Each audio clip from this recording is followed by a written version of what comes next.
shooting each other in the ass and punching girls in the face. That's how they do it in the 209, I guess. So if you're friends with Rob on the internet, he would have you believe that he's a hard-boiled, little tough-talking misanthrope. But if you know him, he's a nervous little sweetheart. And much like him, albeit a larger one, Mr. Sean Craven is a pussycat who writes with his claws. So what he gave me to read is after Sean Craven was hospitalized for a stress reaction, he began writing autobiographical essays as a form of therapy.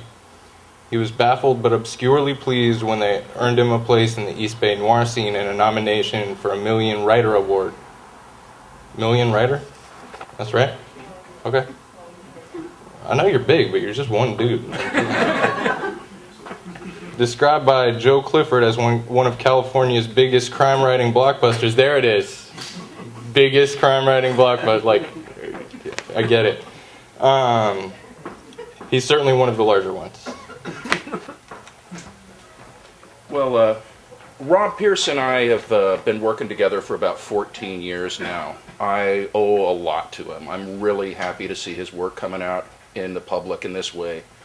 The other thing that I have to say is this is a story that I've been getting laughs with for 30 years. I performed it twice in public as comedy. And there's a certain evil Nazi bastard that made me trim it down to a certain length. And once I cut out all of the jokes and the references and so on and so forth, it turned out to be not as funny as I thought it was. This is a true story. This actually happened. It's called New Wave Justice. Once, over the course of 3 days, I provoked and escaped a murder attempt, had my vengeance thwarted by idiocy, and saw bloody justice delivered by the footsteps of a leather-clad bitch goddess. She had a type of beauty that existed briefly during the 80s, a new wave babe of the type seen on Patrick Nagel's cover for Duran Duran's album Rio, or in the video for Addicted to Love by Robert Palmer. Slim, tight, immaculate in black leather, black hair as glossy as her garments, fire engine red lips, heavy eye makeup, seeming enamel white skin, seemingly assembled in a factory from lathe-turned parts, and possessed of the soul-dead, calculating eyes of a shark. A new wave babe gave the impression her vagina had new car smell. Not at all my type, but to me, they represent agents of divine retribution. I was 20, working at Dan Jackson's Mobile Living in Concord, California. I liked most of the people I worked with, so I liked the job. The person I liked least was named Daryl. He was about my age and regarded women and money as points in the only game that matters. A well-dressed, soft-bodied, suburban toddler with car keys who thought himself superior because he worked in sales. There was one task we did together, cleaning camper shells. The shells were stacked on scaffolding 20 feet high. Daryl drove a forklift carrying a wooden pallet, and I stood on the pallet with a hose in my hand and sprayed the camper shells as he lifted me up and down. The boss bought the crew a 12-pack of bottled Miller High Life every day after work. One night, 2 beers in, Daryl said, "I'm going to give her 8 inches and hurt her."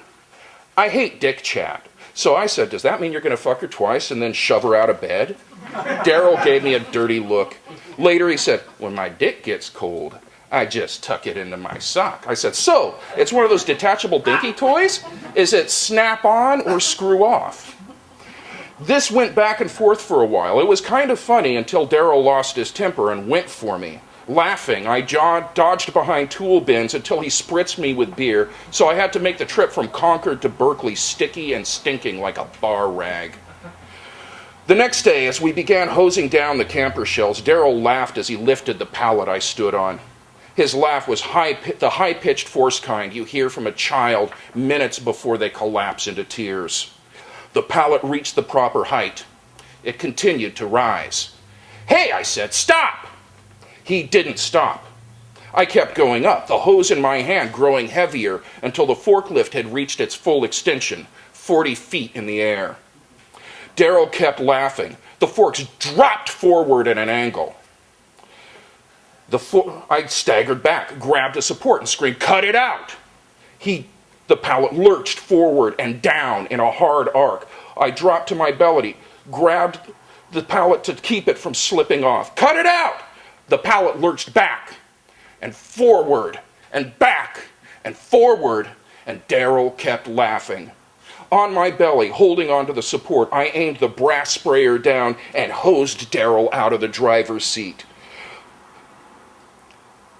I dropped the hose, heavy, with 40 feet of water. The brass sprayer could have injured him, but I didn't care. I swung down the greasy mast of the forklift, hand under hand in a controlled fall, so that I could get to the ground before he got back into the driver's seat and killed me.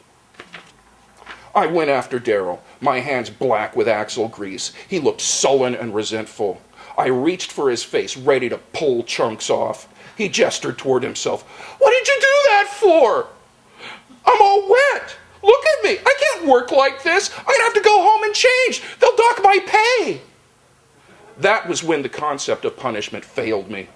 If someone understands why they're being punished, remorse and a desire for restitution makes punishment meaningless. If someone doesn't understand why they're being punished, they will regard it as persecution, which feeds the beast. Unless it educates, punishment is an act of abuse. I did not want to be abusive, and Daryl had shown himself too stupid to be educated. There was no point in hurting him. Sputtering, baffled, I walked away. The next day, I was out on the lot, cleaning camper shells using a ladder in place of the forklift. Daryl was on the lot as well, and I kept him in sight. That ignorant bastard might shake the ladder for a joke. Daryl was tagging camper shells. The tags were made out of metal with a hole at either end, etched with the contact information for Dan Jackson's Mobile Living. You attach them by holding the metal tag in place with your left thumb, drilling the holes through the holes into the shell, then fastening the tag with a rivet gun. On the ladder, I heard a sound behind me that compelled a reaction as viscerally as the hiss of an opening bottle or the rattle of a snake. It was the precision tick-tock tick of high-heeled shoes, steps constrained by a tight skirt. I waited for her to pass into view. I was not disappointed. She was an 80s rock and roll dream. Back straight, her arms swung neatly. The glossy visual metronome of a black leather skirt gripped her ass. Pale legs curved smooth as her stride. Daryl's posture changed as he crouched, thumb on tag, a blue Makita drill aimed for the hole. He'd heard her. He turned to look. The raw dopiness of his expression pissed me off. He was a dog ready to beg for a treat.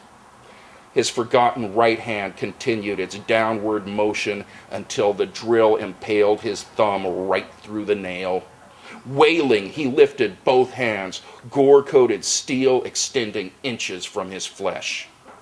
The tick-tock of the woman's footsteps was rock-steady, unstoppable. She passed Daryl without turning her head and went around the corner.